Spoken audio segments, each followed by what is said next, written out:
ఈ వీడియో ద్వారా వైఎస్ఆర్ కాంగ్రెస్ పార్టీ ఏం సాధించాలనుకుంటుంది? ఒకసారి మస్తానరావు గారితో మనం మాట్లాడదాం. మస్తానరావు గారు, గుడ్ మార్నింగ్. సో వాస్తవంగా అయితే ఈ వీడియో ఇప్పుడు బయటికి రావడం వల్ల ఏమవుతుంది అంటే, ప్రజల్లో నిజంగా జగన్మోహన్ రెడ్డి గారిని ఈ కేసులో ఇరికించేటటువంటి ప్రయత్నం చేశారేమో, విజయసాయి రెడ్డిని లాక్కొని విజయసాయి రెడ్డిని అప్రూవర్గా మార్చి తద్వారా జగన్మోహన్ రెడ్డిని ఈ కేసులో ఇరికించడానికి ప్రయత్నిస్తున్నారేమో, అందుకు అవసరమైనటువంటి వీడియో కూడా బయటకు వచ్చింది కదా అనేటటువంటి ఒక రకమైనటువంటి వాదన ప్రజల్లో వ్యక్తమవుతుంది.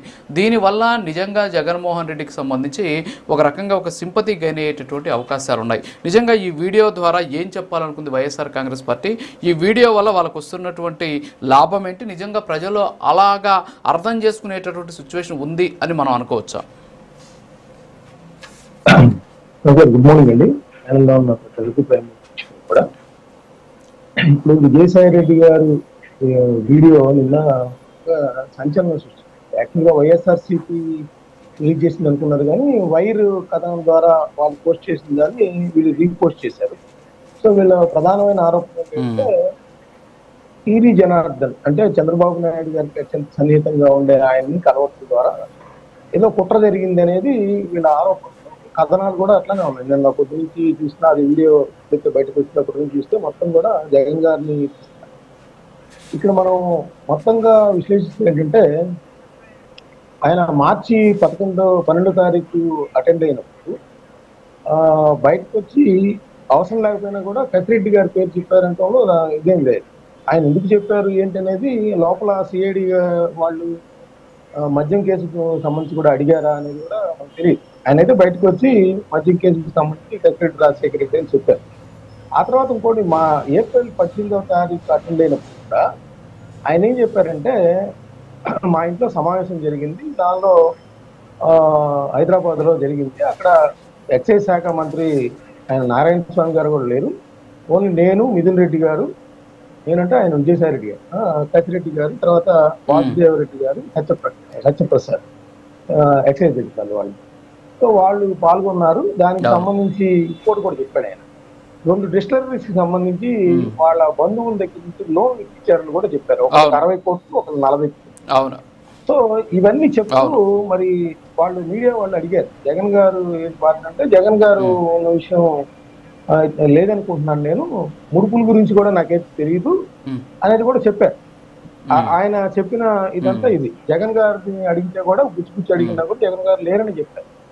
సో ఇక్కడ జగన్ గారిని ఇప్పించడానికి వాళ్ళిద్దరు సమావేశం చేశారంటానికి అక్కడ తేలిపోయింది. ఆయన ఆ రోజు చెప్పేశాడు, ఆయన జగన్ గారు సంబంధం ఉంటుంది అనుకోలేదని కూడా చెప్పారు. సో ఇక్కడ ఎందుకు కూలికి పడుతున్నారు అనేది ఇప్పుడు అనవసరమైన ప్రశ్నలు, అనుమానాలు లేవనెత్తారు. ఇంకోటి ఏంటంటే, ఆయన రాజకీయాల నుంచి నిష్క్రమించి వ్యవసాయం చేసుకుంటారన్నప్పుడు కూడా జగన్మోహన్ రెడ్డి గారు అలాంటి ఆరోపణలు చేయలేదు.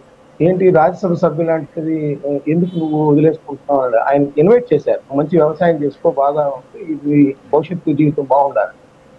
ఇప్పుడు కొత్తగా వచ్చింది ఏంటంటే, నాకు అర్థం కాదు ఏంటంటే, విజయసాయి రెడ్డి గారు గత 2 సంవత్సరాలుగా కొద్దిగా తేడాగా ఉంటున్నారనేది నిన్న మొన్న నా కొద్ది రోజులుగా వైఎస్ఆర్ నాయకులందరూ కూడా ఆరోపణ చేస్తా. అయితే వాళ్ళకి అలా అనుమానాలు వచ్చినప్పుడు ఎందుకు ఆయన పార్టీ నుంచి సస్పెండ్ చేయలేదు? ఎందుకు ఆయనకి కీలక బాధ్యతలు ఎలక్షన్స్ లో కూడా అప్పచెప్పారు? ఎందుకు ఆయన చెప్తున్నారు, నేను మొత్తం ఎలక్షన్స్ నేను ఒంటి చుట్టూ మోసానని ఆయన చెప్తున్నారు. ఆయన ఐపాక్ కి సంబంధించి కసిరెడ్డి రాజశేఖర రెడ్డి గారు కూడా ప్రోటోకాల్ నియమించారు ఆయన. సో అంత కీలకమైన వ్యక్తి ఆయన 2వ స్థానం నుంచి 2000వ స్థానానికి పడిపోయానని కూడా చెప్పారు. ఇందాక కీర్తి గారు చెప్పుకుంటే ఒక సందర్భంలో జగన్మోహన్ రెడ్డి గారిని వెంటబడతా ఉంటే మీడియా వాళ్ళు సార్ లోపల ఏం జరిగిందో నరేంద్ర మోడీ గారు అంటే విజయసాయి గారు ట్వీట్ చేస్తారన్నారు. అంటే ముఖ్యమంత్రి చెప్పాల్సినవి కూడా ఆయన చెప్పేంతగా క్లోజ్, ఎందుకంటే చాలా సీక్రెసీ ఉంటుంది. నరేంద్ర మోడీ గారితో ఏం మాట్లాడారు ఏంటి అనేది, ఎందుకంటే తెలుగుదేశం వాళ్ళు ఆరోపిస్తున్నట్టు కేసుల గురించి మాట్లాడుకున్నారన్న విషయాలు కూడా చెప్పచ్చు, బయట ఏదైనా జరగచ్చు అక్కడ. అంటే అదొకటే కాదు, అంటే అంత సీక్రెసీ ఉన్న స్థానానికి ఆయన తీసుకెళ్ళినప్పుడు ఆయన్ని నమ్మి ఆ విధంగా ఉందనే వీళ్ళు ఇప్పుడు సమాధానం చెప్పాలి. మరి 2 ఏళ్లుగా ఆయన అట్లా ఉంటున్నప్పుడు ఎందుకు ఆయన చేయలేదు? రెండోది ఏంటంటే, కృష్ణదేవరాయలు గారు ఆల్రెడీ భారత పార్లమెంట్ లోనే అత్యున్నతమైన చట్టసభ, దానిలోనే ఇక్కడ జరిగిన కుంభకోణం, మనీ లాండరింగ్ 4000 crores, తర్వాత దానికి సంబంధించి డిజిటల్ పేమెంట్స్ కానీ, లేదంటే సాఫ్ట్వేర్ మార్చడం కానీ, లేదంటే అంతర్జాతీయ బ్రాండ్లను రాష్ట్రంలో లేకుండా చేయటం కానీ, ఆ 5 ఏళ్ల కాలంలో ఇవన్నీ కూడా ఆయన కంప్లైంట్ చేశారు. దాన్ని అమిత్ షా గారి దృష్టికి తీసుకెళ్లారు. ఇంకోటి ఏంటంటే విజయసాయి రెడ్డి గారు ఎందుకు అరెస్ట్ చేయలేదంటే మిథున్ రెడ్డి గారిని కూడా అరెస్ట్ చేయలేదు. A5 A6 లో ఉన్నారు ఇద్దరు. వాళ్ళు వాళ్ళిద్దరిని కూడా అరెస్ట్ చేయలేదు. మిథున్ రెడ్డి గారిని కూడా అరెస్ట్ చేయలేదు. సో దాన్ని కూడా గ్రహించాల్సిన అవసరం ఉంది. ఏమనేది అంటే అసలు ప్రజాధనం దుర్వినియోగం అయింది పెద్ద ఎత్తున అనేది ఇక్కడ లెక్కర్ కుంభకోణం సారాంశం.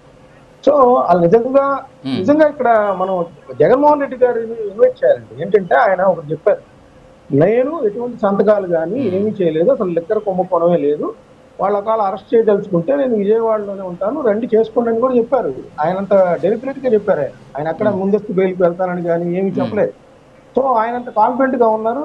దానిలో అట్లాంటి వ్యక్తి జగన్ గారిని ఇరికిస్తారని మిగతా వైఎస్ఆర్సీపీ నాయకులందరూ ఎందుకు మాట్లాడుతున్నారు నాకైతే అర్థం కాదు.